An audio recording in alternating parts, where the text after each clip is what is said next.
श्री सीतानाथ समारंभाम् श्री रामानंदाचार्य मध्यमाम् अस्मदाचार्य पर्यन्तां वंदे गुरु परंपरां। बोले राजा रामचंद्र भगवान की जय। श्री सद्गुरुदेव भगवान की जय। 17 जुलाई को देवशयनी एकादशी है। आषाढ़ मास के शुक्ल पक्ष की जो एकादशी होती है उसका नाम देवशयनी एकादशी है। देवशयनी भी एकादशी कहते हैं और हरिशयनी एकादशी भी कहते हैं। ये वैष्णव के लिए बहुत ही पवित्र और विशेष एकादशी है। इसको तो अवश्य करना चाहिए। देखिए, एकादशी तो सभी करना चाहिए। वैष्णव के लिए, भक्तों के लिए एकादशी व्रत करना बहुत ही महत्वपूर्ण है। पद्म पुराण में वर्णन आता है कि भगवान श्री कृष्ण युधिष्ठिर जी से स्वयं कहते हैं कि जो व्यक्ति एकादशी के दिन व्रत रहकर विधि विधान से पूजन अर्चन करता है तो जो उस पुण्य का वर्णन है वह ब्रह्मा जी भी नहीं कर सकते।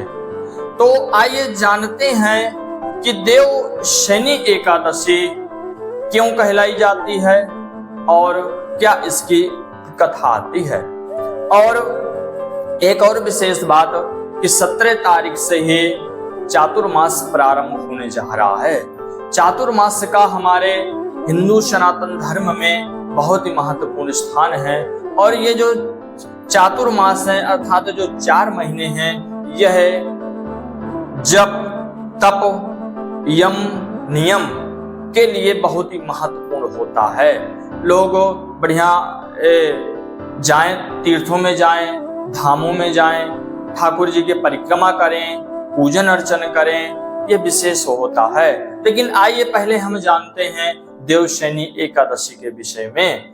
देवशयनी एकादशी वर्णन आता है कि इन 4 जो महीने हैं तो भगवान पताल में रहेंगे।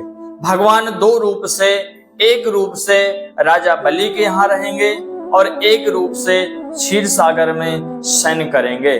उस समय जो हमारे सनातन धर्म में 16 संस्कार होते हैं वह कोई संस्कार नहीं किए जाएंगे। विशेषकर विवाह इत्यादि कोई भी धार्मिक अनुष्ठान नहीं किया जाता, क्योंकि उस वक्त अब आप ये सोच रहे होंगे कि अगर ठाकुर जी सो जाते हैं तो उस समय सृष्टि का संचालन कौन करता है, देख रेख कौन करता है, कोई तो होगा।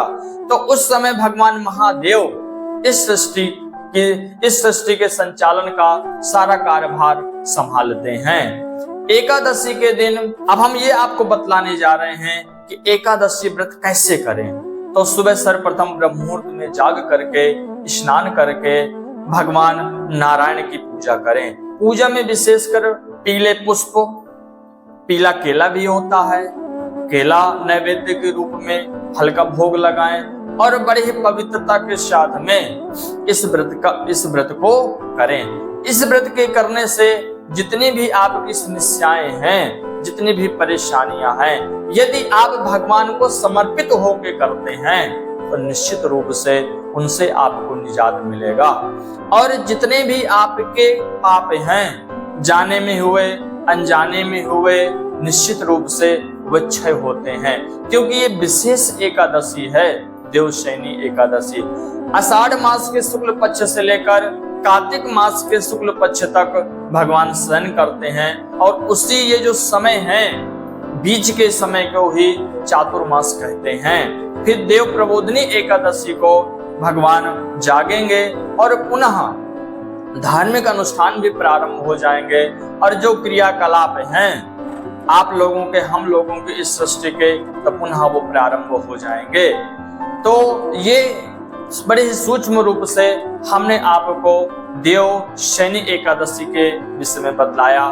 और ये याद रखिएगा कि देवशयनी एकादशी 17 जुलाई को व्रत करना है, क्योंकि उदया तिथि 17 जुलाई को पड़ रही है। इसलिए हम 17 जुलाई को ही व्रत करें और समय से इसका पारायण करें और जितना हो सके खूब जप तप खूब करें। जो यथाशक्ति बन सके तो द्वादशी को दान करें, धन का दान करें, गौ माता का दान करें, किसी जरूरतमंद को जो जरूरत हो वस्त्र इत्यादि अन्न इत्यादि का भी दान करें। ऐसा यदि आप करते हैं तो निश्चित रूप से उसका फल आने वाले समय में आपको मिलेगा। यदि आप साकाम रूप से करेंगे तो साकाम फल मिलेगा, यदि आप निष्काम रूप से करते हैं तो निश्चित रूप से भगवान की भक्ति मिलेगी, क्योंकि ये वैष्णव का बहुत ही परम पवित्र उत्तम व्रत है। इसको सब लोगों को, जो लोग ना भी करते हों तो उन लोगों को भी आप प्रेरित करिए कि निश्चित रूप से कम एकादशी का व्रत करना वो लोग प्रारंभ कर दें। और भूल कर भी एकादशी के दिन अन्न का सेवन न करें। अन्न में भी विशेषकर चावल जो कि महाप्रसाद कहा जाता है उसका सेवन तो भूल कर भी ना करें। यदि आप अन्न खाते हैं तो कहते हैं कि जितने दाने आप अन्न खाएंगे उतने ही जन्मों तक आपको कीड़ा बनना पड़ेगा। जो नालियों में कीड़े होते हैं उस योनि में जाना पड़ेगा और उतने ही जन्मों तक आपको कीड़ा बनना पड़ेगा। ये पद्म पुराण में इसका वर्णन आता है। इसलिए आप लोग बहुत ही पवित्रता से ब्रह्मचर्य का पालन करते हुए चातुर्मास में भी यदि संभव हो तो आप ब्रह्मचर्य का अवश्य पालन करें।